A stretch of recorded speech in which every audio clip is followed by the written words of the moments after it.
नमो भगवते वासुदेवाय। ॐ नमो भगवते वासुदेवाय। ॐ नमो भगवते नमो भगवते वासुदेवाय। ॐ नमो भगवते वासुदेवाय। ॐ नमो भगवते वासुदेवाय। नारायणं नमस्कृत्य नरं चैव नरोत्तमं देवीं सरस्वतीं व्यासं ततो जयमुदीरयेत्। नष्टप्रायेष्वभद्रेषु नित्यं भागवत सेवया भगवत्युत्तमश्लोके भक्तिर्भवति नैष्टिकी। ॐ अज्ञानतिमिरान्धस्य ज्ञानाञ्जनशलाकया चक्षुरुन्मीलितं येन तस्मै श्रीगुरवे नमः। नमो विष्णुपादाय कृष्णप्रेष्ठाय भूतले श्रीमते भक्तिवेदान्त स्वामिन्निति नामिने। नमस्ते सारस्वते देवे गौरवाणी प्रचारिणे निर्विशेषा शून्यवादी पाश्चात्यदेशतारिणे। जय श्री कृष्ण चैतन्य प्रभु नित्यानंद श्री अद्वैता गदाधर श्रीवासादि गौर भक्त वृंद। हरे कृष्णा कृष्णा कृष्णा हरे हरे, हरे राम राम राम हरे हरे। ग्रंथराज श्रीमद् भागवतम की जय, श्रीमद् भगवद गीता की जय, श्रील प्रभुपाद की जय, समवेत गौर भक्त वृंद की जय। Hare Krishna, dear devotees. I welcome you to today's Srimad Bhagavatam for All session. Today is the 535th session. It's July 10th, 2026, and we are reading from Srimad Bhagavatam, Canto 10, Chapter 10, the deliverance of Yamala-arjuna trees. And we are going to read from text 15 onwards today. I'll just recite the verse first, and then I will explain the context. Daridro nirahaṁ-stambho muktaḥ sarva-madairiha kṛcchraṁ yadṛcchayāpnoti tadhi tasya paraṁ tapaḥ. Daridro nirahaṁ-stambho muktaḥ sarva-madairiha kṛcchraṁ yadṛcchayāpnoti tadhi tasya paraṁ tapaḥ. Daridro nirahaṁ-stambho muktaḥ sarva-madairiha kṛcchraṁ yadṛcchayāpnoti tadhi tasya paraṁ tapaḥ. Daridraha means a poverty-stricken man. Niraham, niraham, aham means false ego. So niraham means not having that false prestige. I'm so great, I'm so powerful, like that.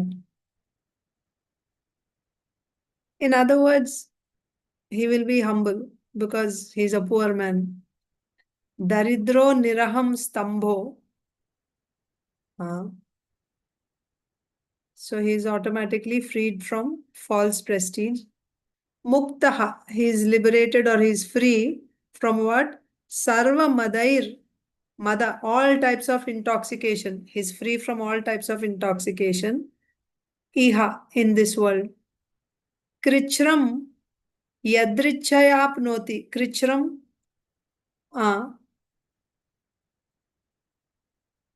tadhi tasya paraṁ tapaḥ. That means kṛcchraṁ बहुत कठिनाई से,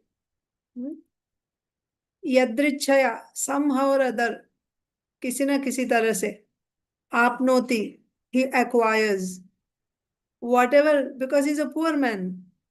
You know, he works so hard. And after working so hard, he will get something, whatever he gets. After working so hard, whatever he gets, with that he maintains himself. That means a poor man is able to remain free from false prestige, free from all types of intoxications, because he doesn't have the means. Huh? He doesn't have the wealth. Even if he had some desire, he wouldn't be able to fulfill that. Because even for his basic maintenance, he has to work so hard, and then whatever little he gets, he's forced to observe those austerities, param tapaḥ. Not that he is wantingly observing austerities. His poverty forces him to observe austerities. What happens when you're performing austerities? It brings you to the mode of goodness. When you perform austerities, it brings you to the mode of goodness. That's why austerities must be done. Just like varnashrama dharma is observed because it brings you to the mode of goodness.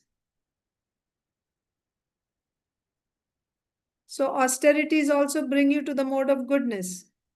So when you are in the mode of goodness, then you are able to see things as they are. So for a poor man, that austerity is forced on him. He doesn't have to separately endeavor to do austerities. Because of his poverty, he is forced to observe austerities. Daridro nirahaṁ-stambho muktaḥ sarva-madair kṛcchraṁ yadṛcchayāpnoti taddhi tasya paraṁ tapaḥ. kṛcchraṁ yadṛcchayāpnoti. बड़े कष्ट से, with great difficulty, somehow or other, whatever he gets, he has to maintain himself with that. Tadhi. So that type of lifestyle of working very hard and getting something very meager and somehow or other maintaining his life, that type of lifestyle, that working hard and eating little, wearing little, that itself is a great austerity. That's param tapaḥ. It is, param means supreme actually. So perfect, that is perfect austerity for him. What is the context here? What was the previous verse? Narada Muni has, after explaining what is the condition of a person who is intoxicated by his wealth, how cruel he becomes. After saying all this, finally Narada Muni says, what is the medicine for that? For one who is blinded by this intoxication of wealth, the best ointment for his eyes so that he can see things as they are, the best ointment is daridram, poverty. So now what happens when one is poor? That is also explained. He is able to understand the pain of others by comparing with his own situation, because a poor man has to suffer pains.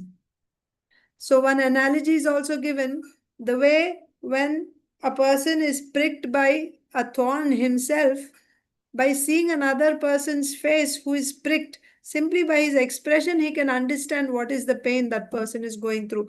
And he will not wish that anyone should suffer the pain, because he knows how difficult it is. He wouldn't want even his enemies to suffer that type of pain.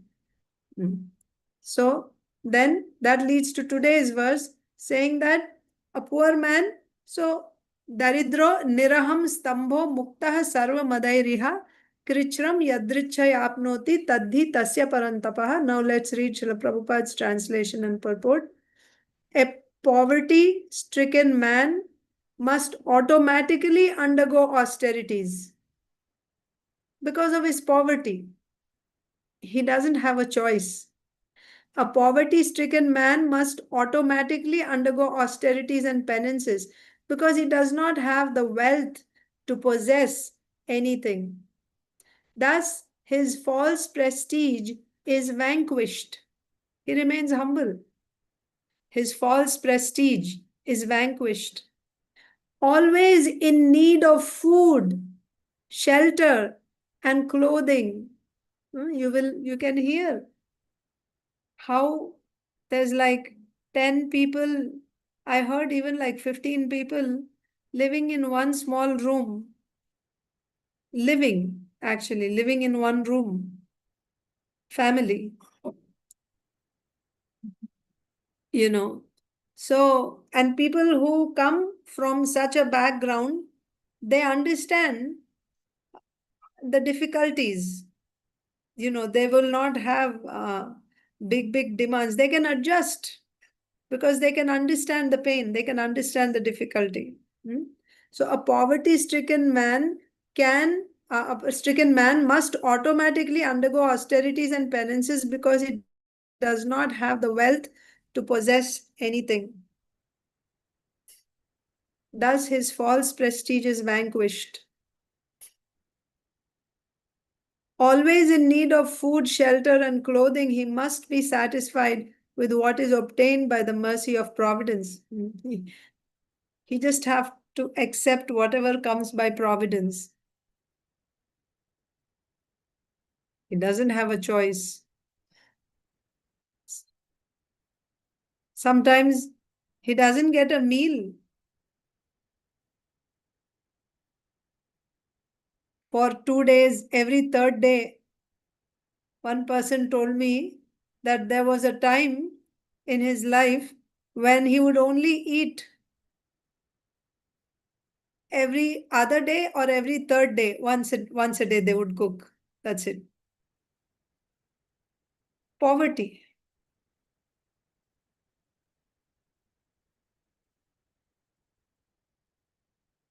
Always in need of food, shelter, and clothing, he must be satisfied with what is obtained by the mercy of providence. Undergoing such compulsory austerities. Compulsory? He doesn't have a choice. It's not that he is, imposing it upon, it's not self-imposed. Compulsory austerities by providence. Undergoing such compulsory austerities is good for him because this purifies him and completely frees him from false ego. So actually this is being praised. So Krishna is also called Akinchana Gochara. Kunti Maharani is praying.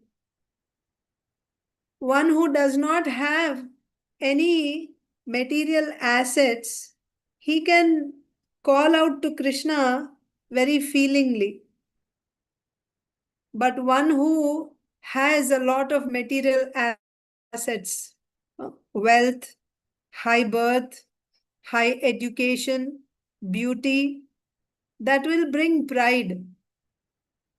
And in this section itself, we have seen Narada Muni is saying that of all types of intoxications, intoxication of wealth is the most dangerous. It's the most dangerous one. Because when one is intoxicated by wealth, automatically it will bring all other intoxications. It will bring illicit sex, wine, women, and gambling. They will follow. It will just come. So intoxication of wealth is the most dangerous. Yes, you get intoxicated by learning, high learning, and by high birth. But of all these, intoxication of wealth is most dangerous. Narada Muni says that. So then what is the treatment for someone who is intoxicated like that? Especially here, Narada Muni is looking at Nalakuvara and Manigriva. So Narada Muni is, like an expert doctor. he is prescribing the best treatment is poverty. So a poverty-stricken man must automatically undergo austerities and penances because he does not have the wealth to possess anything. Thus, his false prestige is vanquished. Always in need of food, shelter, and clothing, he must be satisfied with what is obtained by the mercy of providence. Undergoing such compulsory austerities is good for him because this purifies him and completely frees him from false ego. So then if you don't have such situation, then we have to undergo self-imposed austerities. It's good. Srila Prabhupada did not reject austerities. He didn't. Austerities, he said, by performing austerities, it brings you to the mode of goodness. Mode of goodness is good. It is next door to transcendence. So being in the mode of goodness is good. If you perform austerities, yes. But if you're feeding your false ego that I'm the most austere person and nobody is as austere as me, yes, then that's a problem. That's a problem.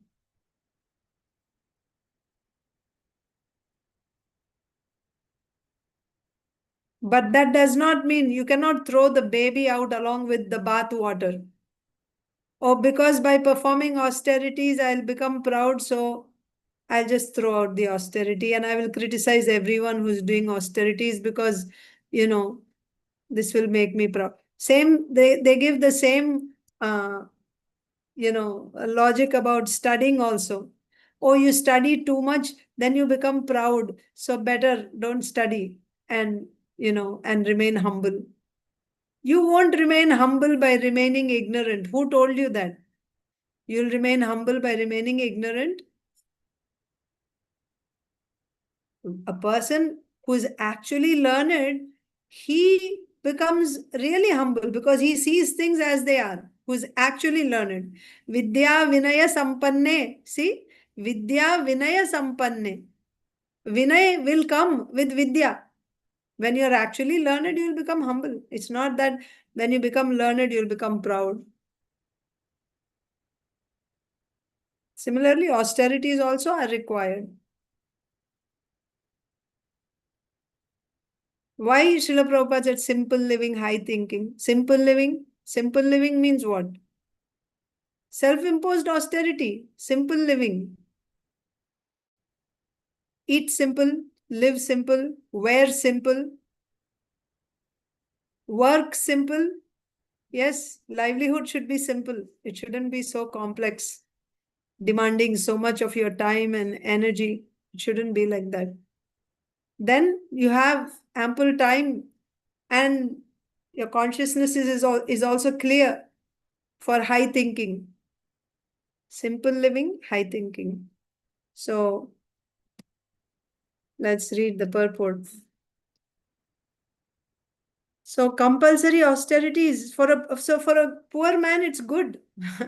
It's like for women, women's hearts are naturally, women are soft-hearted. So that is an advantage in devotional service. Being soft-hearted is an advantage in devotional service. Like that, being poor, being poverty-stricken is an advantage in devotional service. Because when you are poverty-stricken, here it is said that undergoing such compulsory austerities is good for him because this purifies him and completely frees him from false ego. You will not be, honored because you are an ordinary person. Poor people are just treated like ordinary people. Nobody is giving you special attention, right? Special place is not offered to you when you go to any programs. And, you don't have,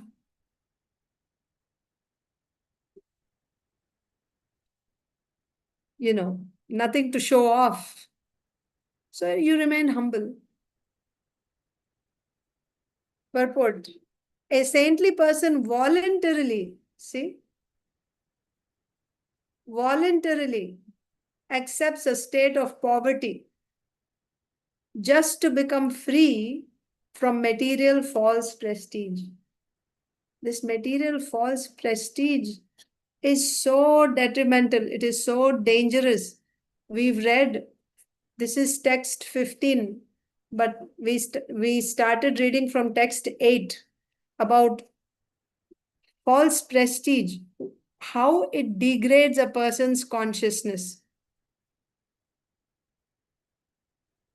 What will a person not do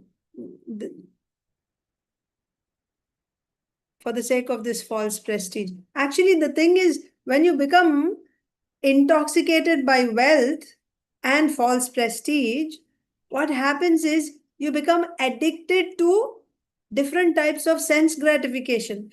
Your senses are not controlled. This is how the degradation begins. You just feel like you need this and this much and so many other things. And, this is there is like a, status quo that you have to maintain. Artificially, you feel like you need all these things. And then your senses are so out of control, you need to have them now. And in order to have them, you can go to any extent to satisfy your senses. You can kill also. So in this way, the person becomes more and more degraded, all because of this intoxication of wealth. So therefore, a transcendentalist, one who is walking on the spiritual path, voluntarily he accepts poverty. Because when you are poor, it makes you see things as they are, in the words of Narada Muni. You can relate to others' pains. A saintly person voluntarily accepts a state of poverty just to become free from material false prestige. Many great kings left their princely standard of living and went to the forest to practice austerity according to Vedic culture just to become purified. Kings, all kings. In the Vedic culture, according to the Vedic system, there are 3 ashramas for a kshatriya: brahmachari, grihastha, and vanaprastha. There is no sannyas for kshatriyas. There is no sannyas for kshatriyas. Brahmanas have 4 ashrams: brahmachari, grihastha, vanaprastha, and sannyas. Vaishyas have only 2 ashrams: brahmachari and grihastha. No vanaprastha and sannyas. And Shudras have only 1 ashram, only grihastha, no brahmachari also. According to their level of advancement, Shudras are in the mode of ignorance. So they cannot, they are not so advanced. They cannot, take up the austerities. But for Kshatriyas, we will see in Srimad Bhagavatam is filled with stories of kings. All kings that we read about, they all retire from their grihastha life at one point. It is said after the age of 50, they have to retire from the grihastha ashram. Why? And what do? They go to the forest. Not that somebody is sending whatever they need from the kingdom and they're living in the forest. It doesn't work like that. When the vanaprastha means you're not depending on home. You're entering into the forest. You depend on the forest. You depend on the Supreme Lord for your eating, for your shelter, for your clothing, everything. Whatever you get from forest, you use that. Simple living. This is poverty. So Poverty means what? Simple, you just depend on nature, depend on whatever the Lord is providing through nature.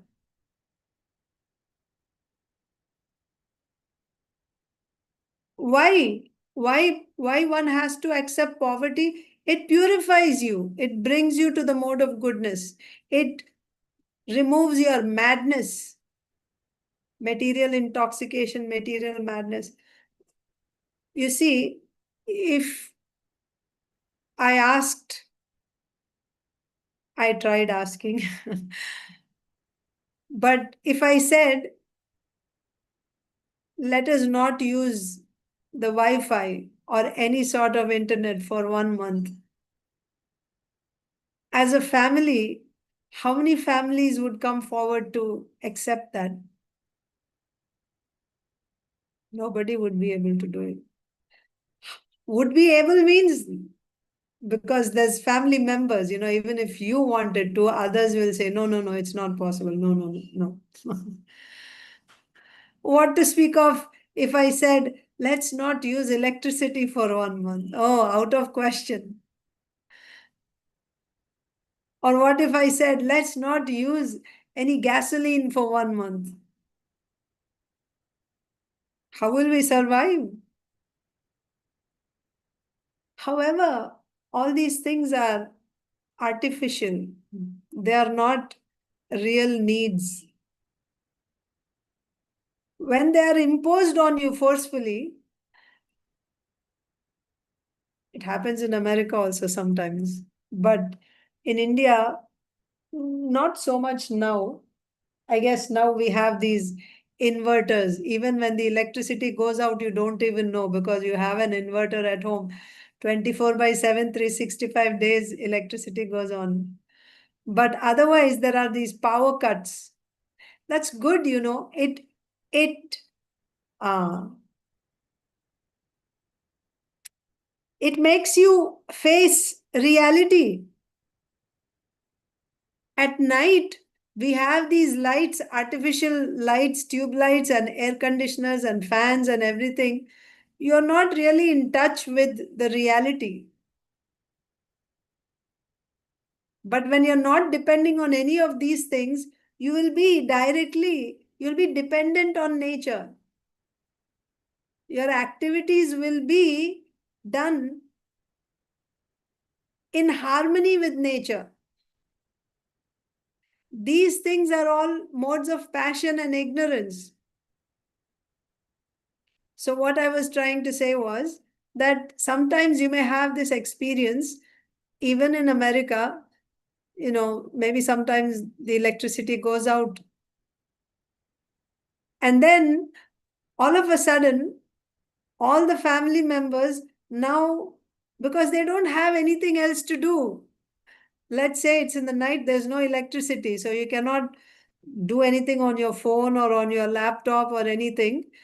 So everyone just sits together and you just sit and talk. So this is like forced on you. But that's when you actually realize, so what do? Let's take the harmonium and let's sing some bhajans or let's sit and talk together. But otherwise, when you have all these electricity and Wi-Fi and all these things, then there's no time to sit and talk and you have so many other things. Seems like you're so busy, you have so many things, but there's no peace, there's no happiness. Because you make your life so complicated. Just once in a while, when there is no power, when there is no internet, just see. Initially, you will feel like, oh, I'm getting suffocated. I don't know what to do. Maybe, I don't know. But actually, you can actually just chill out.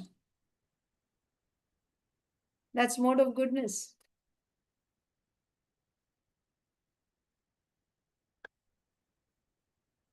If somebody told you just go and live in the forest for a few days, you would be like, my God, how am I going to live there with no electricity and no running water? Kings would go. Can you imagine kings emperors, they would just, all of them.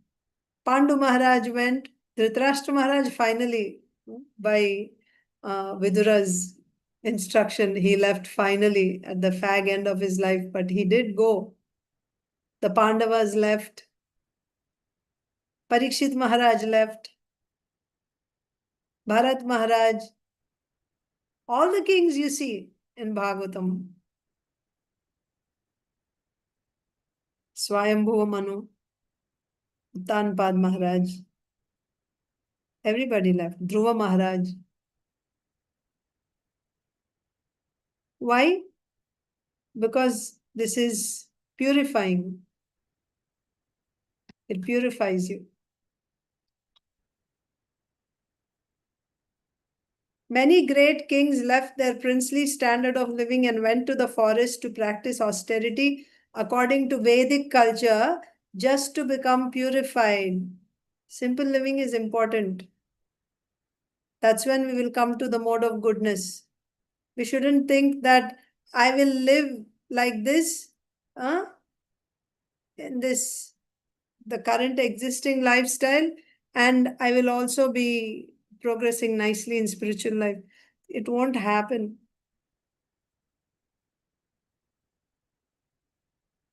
But if one who cannot voluntarily accept such austerity is put into a situation of poverty, he automatically must practice austerity. And this is how nature works. If you don't willingly take to simple living, then by force you will be put there. By force you will be put there. Then you'll have to accept it. Best is if we can take that step ourselves, plan and gradually move in that direction. Otherwise, we will be forced. We may be living in nice, comfortable homes now, but in the same world, at the same time, so many people are suffering because of poverty. Maybe even in the same city,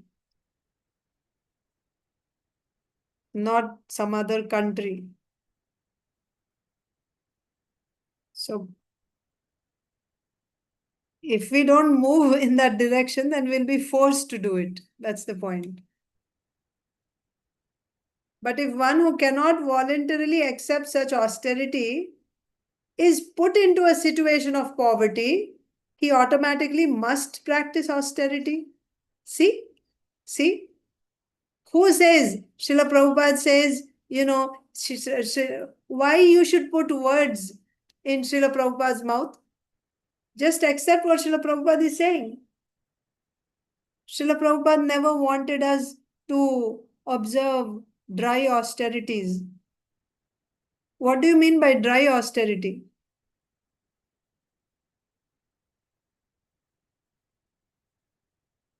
Observing Ekadasi is not dry austerity. Prabhupada is saying austerity is good for everyone because it frees one from material conditions. We must accept austerity. Don't think that without accepting any austerity, automatically, I will become a Paramahamsa Bhagavat.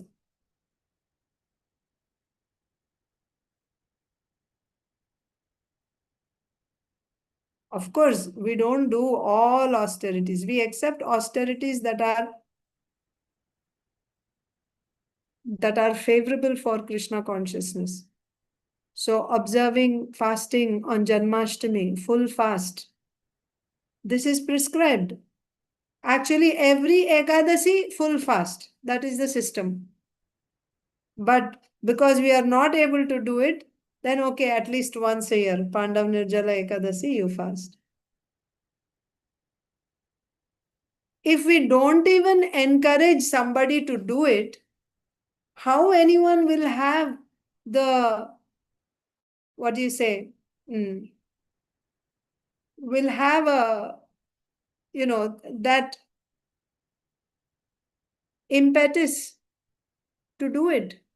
Doing difficult things is not, You have to, if you want to send water high, to a higher altitude, you have to put some energy there. It's not automatically going to go up. But if you want the water to go down, you don't need to put any pressure. Automatically, the water will flow down. So similarly, you don't need to preach to people to enjoy sense gratification. Automatically, the mind will go towards sense gratification. You don't need to preach to them. Or become comfortable, live nicely, and enjoy nicely. You don't need to tell them. The mind will go there anyway. But if you want people to progress, and for that, if austerity is required, nobody will automatically just do austerity. You have to inspire devotees to take up austerities. And for what? Why austerities? Not that, oh, see, I'm doing such nice austerity. That's not the point. You have to see the result of that austerity. By performing austerity, are you becoming purified? Are you coming to the mode of goodness? Are you progressing in bhakti? Who is monitoring devotees? Do you have anyone who is monitoring how your consciousness is developing, how you are progressing in bhakti? Do you have anyone who's checking on you?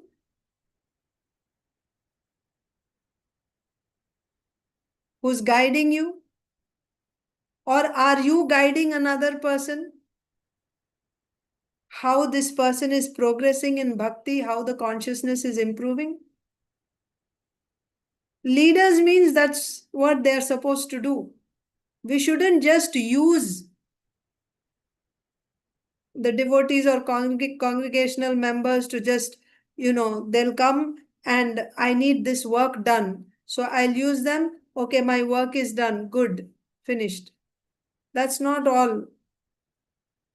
You should actually, so this, when you say Varnashrama system, it is such a scientific system. You should actually understand what is the nature of this person and train that person accordingly and engage that person. Why?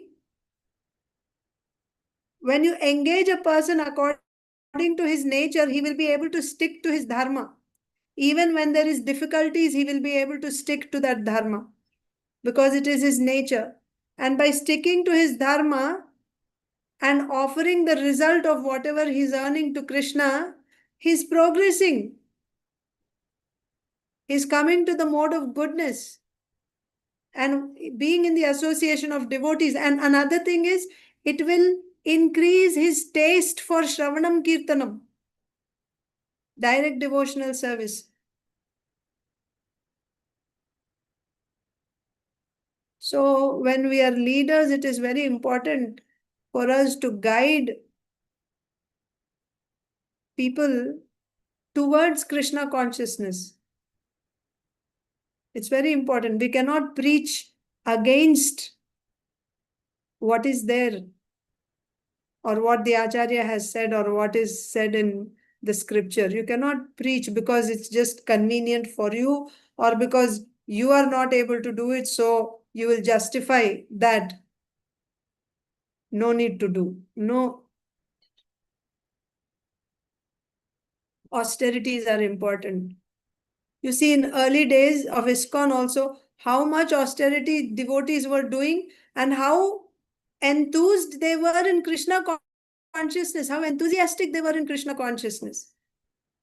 They go hand in hand. Rise early in the morning. They would take cold showers in the morning and very enthusiastically run for Mangalarti. Not just, when you go for some yatra and or when you go to Vrindavan or Mayapur, then you go and attend Mangalarti for a couple of days, finished. No. Every day. So in the winter time, rising in the morning and taking cold showers, it's an austerity. It feels nice to just sleep in, but that's an austerity. Austerities have to be done. Observing fasting, austerity, it has to be done. Yes, for those who are sick, those who are pregnant, those who are nursing small babies, for them. So that is an exception. Why you're preaching the exception as the main thing? You should say everyone observe fasting. And then Nietzsche, you can have postscript, that yes, for those who are not able to do because of health reasons, it's they are exempt, or those who have who have babies who are nursing or who are pregnant, they are exempt. Children under 8 years of old, they are exempt. Don't force them. That should be there on the side. But main point is what? Inspire the community, inspire the devotees to do these austerities. Not just inspire them to have feasts, with pizza and pasta and etc. And then, you don't need inspiration to do those things. That will happen anyway. That we are doing outside also. When we come to temple, when we come to devotee community, especially when we come to satsang, we come together, we want to inspire each other to move forward in Krishna consciousness.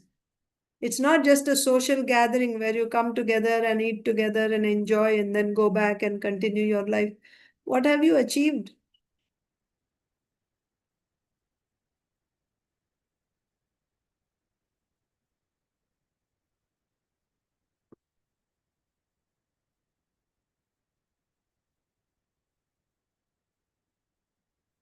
Austerity is good for everyone because it frees one from material conditions. And also the leaders must set example by their, uh, they should set example by their behavior and by their lifestyle. The kings are leaving their kingdom and going into the forest. Where are our leaders? Are they doing that? On all levels. I'm not just saying, temples or etc. Temples also, families, everywhere.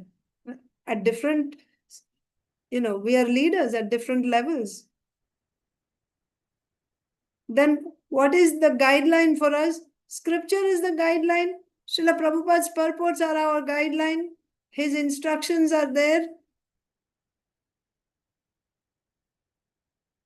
We only take whatever suits us, and other points we just skim through. We just don't want to talk about it. How many times Srila Prabhupada is writing austerity, austerity here? But we don't like austerity. We think austerity means just work, work, work all day. This is austerity. Just work, do physical work.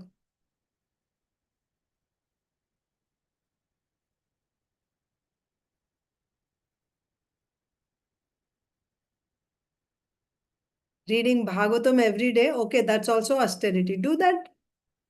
Sit and study Bhagavatam every day or hear Bhagavatam every day.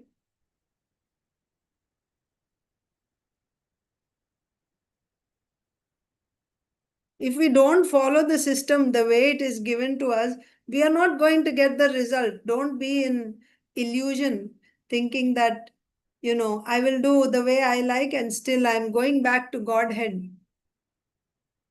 First, you follow the system the way it is given to you.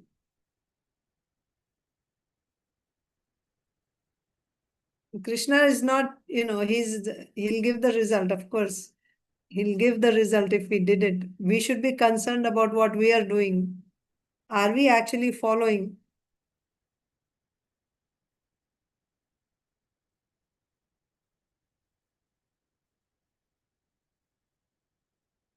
But if one who cannot voluntarily accept such austerity is put into a situation of poverty, he automatically must practice austerity. Austerity is good for everyone because it frees one from material conditions.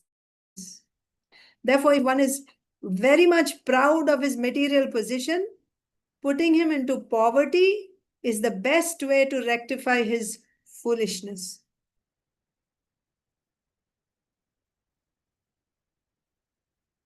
Don't go after material, position, wealth, thinking that if I have more wealth, then I will be respected amongst devotees.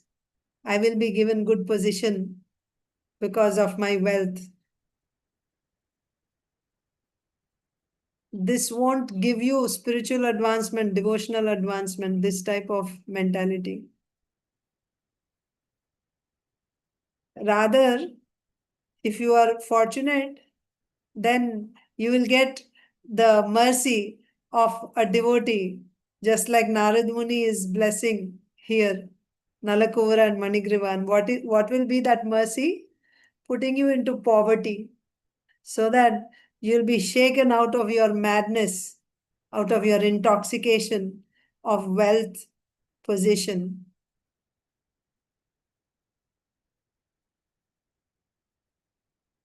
Be real.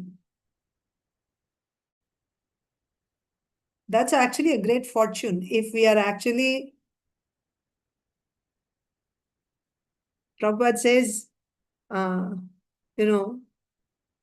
I forget where, but I just read it somewhere, that our prayer to Krishna, this, I forget where, but he says that Krishna, don't kick me away from your lotus feet. Please keep me at your lotus feet. Don't kick me away. And then he says, but I think even if we get kicked by Krishna, that's a great good fortune. To be kicked by Krishna's lotus feet, that is a great good fortune. So similarly, even getting cursed by a devotee of the Lord, that's great good fortune. Or being chastised, corrected, punished. Because it cannot be inauspicious. It will only rectify us and help us to progress in Krishna consciousness. So if we are cursed to become poverty-stricken, that's actually a blessing. It may look like we are suffering, but actually it is a blessing. Being poverty-stricken is a blessing. That's what we are reading here. But even as devotees, we think, oh, we need to have more and more wealth. We need to. No, this is only Maya, trapping you nicely, keeping you in her lap.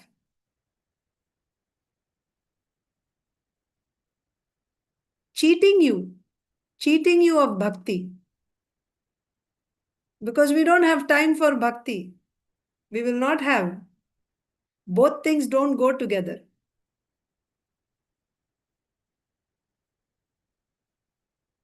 Therefore, if one is very much proud of his material position, putting him into poverty is the best way to rectify his foolishness. Daridrya dosho gunarashi nashi. When a person is poverty stricken, naturally his false pride in aristocracy, wealth, education, and beauty is smashed. Earlier we saw just the opposite, text 8, I think. When one is intoxicated by wealth, no other intoxication is as powerful as the intoxication of wealth, it is said. So when you have a lot of wealth and you're intoxicated by that, along with that come all other bad habits. That's why that's the worst type of intoxication, because with that come all other types of intoxication. And the remedy for that is poverty. Because when one is poverty stricken, all other intoxications are smashed.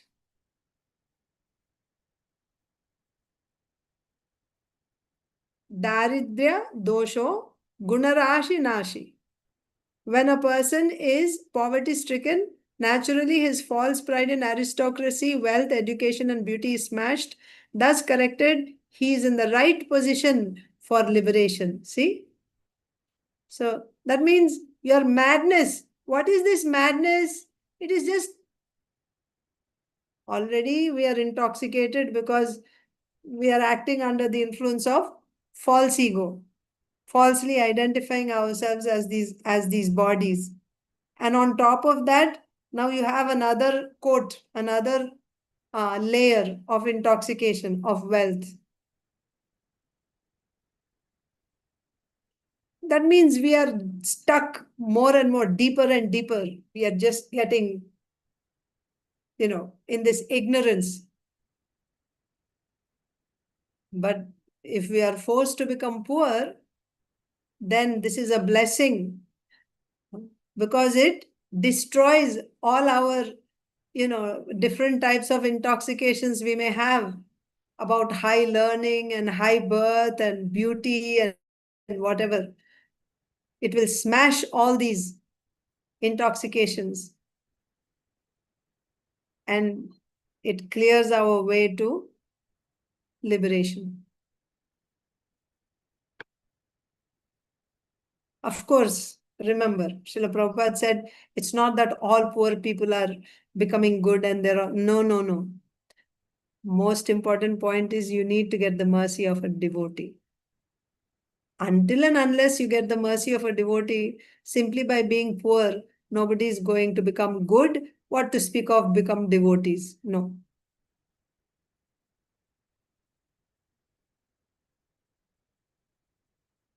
Okay, so I think one verse is enough for today.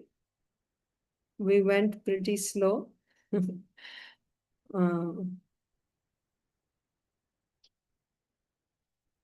Actually, this goes along with that.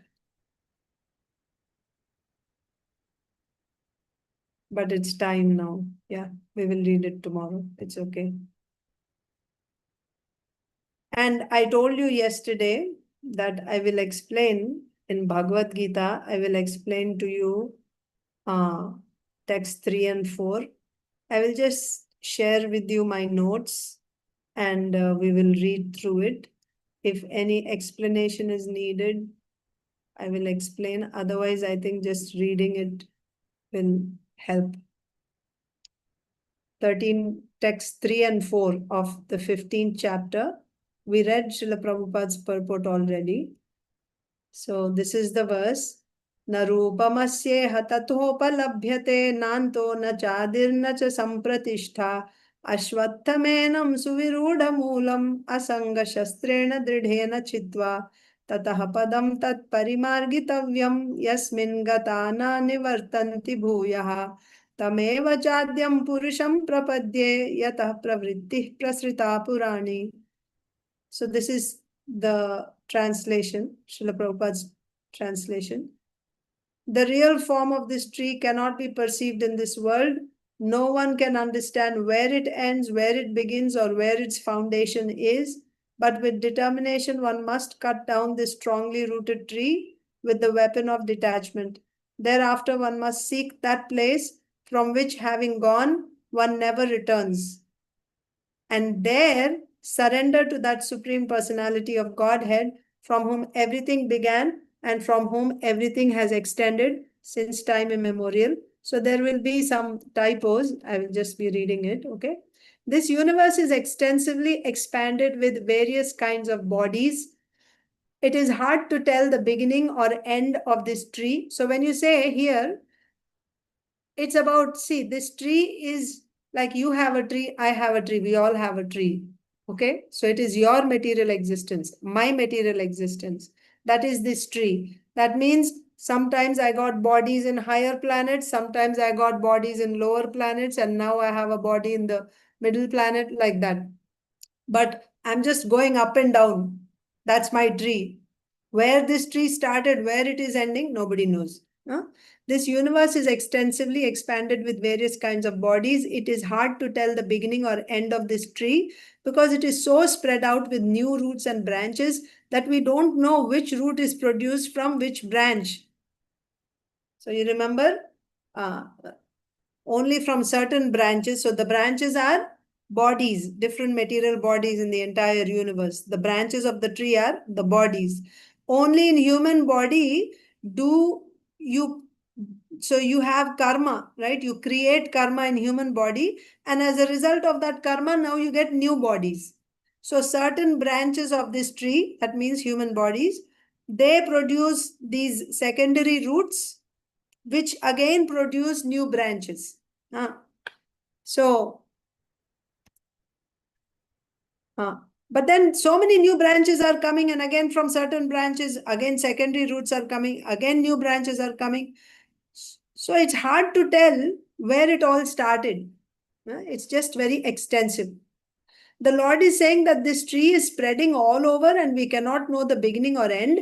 But by cutting this samsara tree, which gives the fruits of dharma, artha, kama, and moksha, we should get shelter at the lotus feet of the Lord. So what should we do now?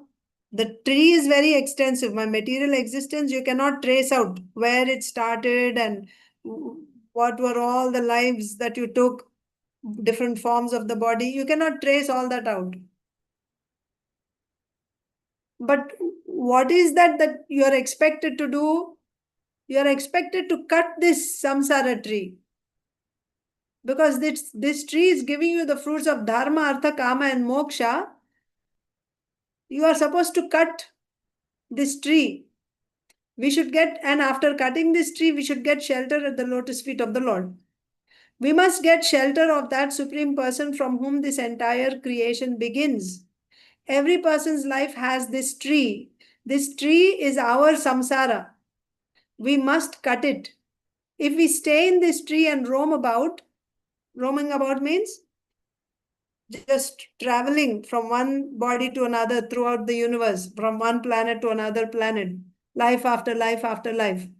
If we stay in this tree and roam about, we will keep on eating the fruits of happiness and distress. We get happiness and distress from dharma, artha, kama, and moksha. We get happiness from, so when you say happiness and distress, you get happiness from moksha and you get distress, sometimes distress and sometimes happiness from dharma, artha, kama. So you understand? So what are the fruits you get from this tree? Dharma, artha, kama, moksha. Moksha gives the fruit of happiness. Dharma, artha, kama, sometimes happiness, sometimes distress. So Bhagavan's shelter is different from dharma, artha, kama, moksha. So the fruits that this material samsara tree is giving you of dharma, artha, kama, moksha, bhakti is completely different from these fruits. Taking shelter, you have to cut this tree and take shelter at the lotus feet of the Lord. So taking shelter of the Lord means doing bhakti. That is different. That fruit is different from these fruits. We must take shelter of this bhakti, which is different from everything else. In order to take shelter of the Lord, we must cut this samsara vriksha that gives dharma, artha, kama, moksha, and then attain his shelter. So first you have to cut. Sarva dharman parityajya mamekam sharanam vraja. First you cut and then you take shelter. Then Krishna says, aham tvam sarva papebhyo mokshesham. So the point is, you have to surrender to the Lord. We must give up all types of dharmas and the artha that comes by doing those dharmas and all types of kama or sense gratification. And ultimately, even moksha has to be given up. Even moksha is insignificant. Therefore, leaving behind even moksha, we must take shelter of Bhagwan. What is moksha? Moksha means liberation. I don't want to suffer in this material world. I want liberation. But if you want to take shelter of Krishna, of course, for moksha also you have to surrender ultimately. Unless you surrender, you don't get moksha also. But moksha is also not the ultimate result. The ultimate result is prema. Shuddha bhakti begins with sharanagati. Yes? So I'm seeing how much more we have because we are running out of time also. Should we read tomorrow? Maybe I'll just start with this tomorrow. So we'll read this because I think time is up, right? Morning time. I can read tomorrow.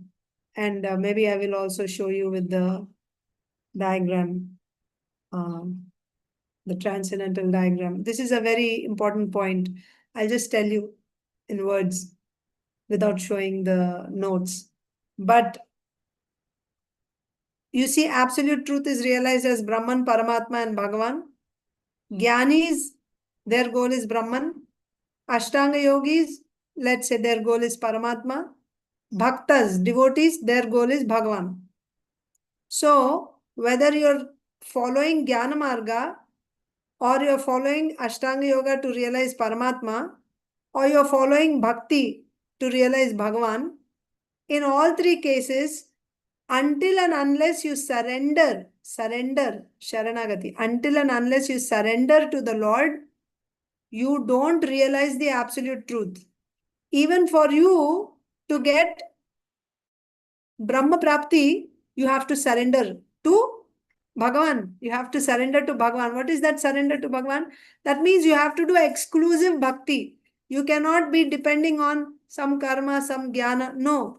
Even to get the result of jnana, at one point you have to do exclusive bhakti. That means surrender to Bhagavan. Do only bhakti. Then only you can get Brahma Prapti. In Paramatma realization also, you have to exclusively take shelter of bhakti. That is when you can actually get Paramatma realization. And in bhakti, of course, very beginning, right? Dridha Shraddha means the symptom of Dridha Shraddha is Sharanagati. Sarva-dharman parityajya mamekam sharanam raja. That's when pure devotional service begins, and the goal is prema, Krishna prema. But the difference is, this is the important point, in jnana, you surrender in Ashtanga Yoga, you will surrender in the middle. In the middle. Because what is Ashtanga Yoga path? Yama, Niyama, Asana, Pratyahara. Then, Yama, Niyama, Asana, Pranayama, Pratyahara, Dharana, Dhyana, and Samadhi. This is the path. So, at one point, somewhere in the middle, you have to do exclusive bhakti. What is that exclusive bhakti? Meditation on the form of the Lord. You have to, dhyana means what? Dharana means meditating on the form of the Lord, entire form of the Lord. Dhyana means meditating on a particular limb of the Lord for any length of time. This is dhyana. So, at that time, you're not doing anything else. You have taken full shelter of bhakti. What is that bhakti anga? Smaranam. Dhyana or dharana means smaranam. That means you have taken full shelter of bhakti. That is when you can come to samadhi. Samadhi means now you have realized Paramatma. So in jnana, surrender is important. But when will you surrender? Finally. Without that surrender, you will not realize Brahman. You will not get Brahma Prapti. In Ashtanga Yoga, in the middle, not final, but in the middle, right? When you come to dharana, now you are completely smaranam you are doing. That means you have taken full shelter of bhakti. You have surrendered. Then, finally, you'll get samadhi. Whereas in bhakti, at the very beginning, at the entrance itself, you have to surrender. Dridha Shraddha means surrender. That's when you will be allowed inside. That means you'll begin pure devotional service. The bhakti will start. So the point is, until and unless you surrender to the Lord, you cannot realize the absolute truth. Either as Brahman or Paramatma or Bhagavan. Surrender is essential. At what stage you surrender differs in three paths. In Jnana, the surrender is in the end. In Ashtanga Yoga, to realize Paramatma, surrender is in the middle. And in Bhakti, the surrender is at the very beginning. So that is what will be said in the remaining of the notes, which I can read tomorrow if you want. So we can stop here. ग्रंथराज Shrimad Bhagavatam की जय, श्रीमद् भगवद गीता की जय, श्रील प्रभुपाद की जय, प्रभुपाद की स्वामी जय, भक्तवृंद की जय। गौरवृंद की जय। पंचकल्पतरुभ्यश्च पंचकल्पतरुभ्यश्च कृपा सिन्धुभ्यैव च पतितानां पतितानां पावनेभ्यो वैष्णवेभ्यो नमो नमः। अनंत कोटि वैष्णव वृंद की जय। थैंक यू माता जी। Thank you. Thank you, Mother. Hare Hare Krishna. Krishna. Hare Krishna. Thank you.